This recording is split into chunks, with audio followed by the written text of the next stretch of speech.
Hey, what's going on, guys? I'm going to talk to you today about the case of Lindsay Hawker. Lindsay Hawker was born in the United Kingdom, in specifically in England, and she was a very brilliant lady. She earned her bachelor's degree in biology, and she was going to get her master's degree in biology, but and she got accepted in the master's program to do that.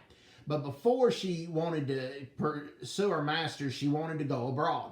So she applied to teach English in Japan. She applied through Nova, and Nova, at the time, was one of the biggest English teaching companies in Japan. So she applies, she gets the job, and she goes, and it's a suburban town outside of Tokyo, just right outside of Tokyo, in metropolitan Tokyo.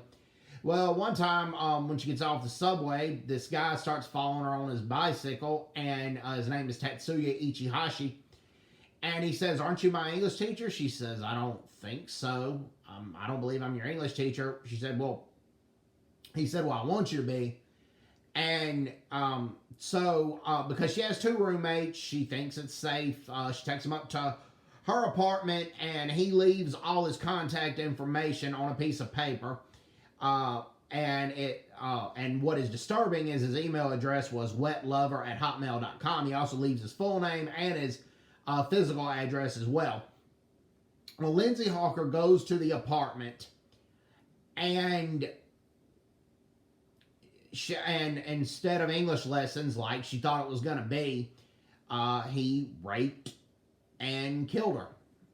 And he cut off all her hair, and then he goes to the hardware store to get chemicals to decompose the body. Now, the roommates were concerned when Lindsay Hawker didn't come home that night, and they called the police, but the police dismissed the complaints.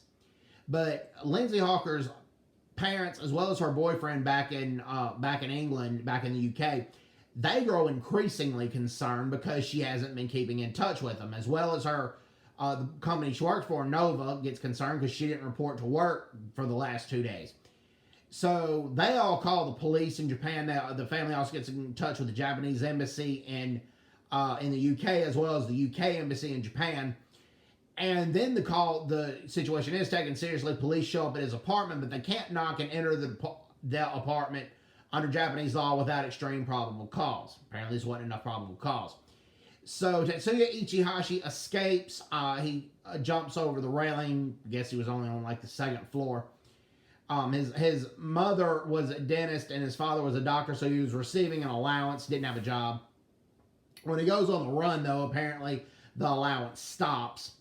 But he goes to Osaka and he gets a construction job, and he stays in company housing, so he's able to save his money. But one time he was walking outside and he sees his most wanted, his face at on the wall of a police station.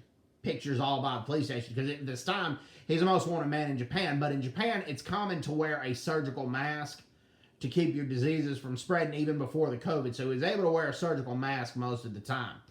But because his face was on the most wanted posters and he was the most wanted man in Japan, he cuts off some moles of his face and he cuts off a bottom part of his lip. But apparently that wasn't enough. So he flees to Nagoya, Japan, and the plastic surgeons, he tries to get plastic surgery. The plastic surgeon sees his face, takes some pictures of his face.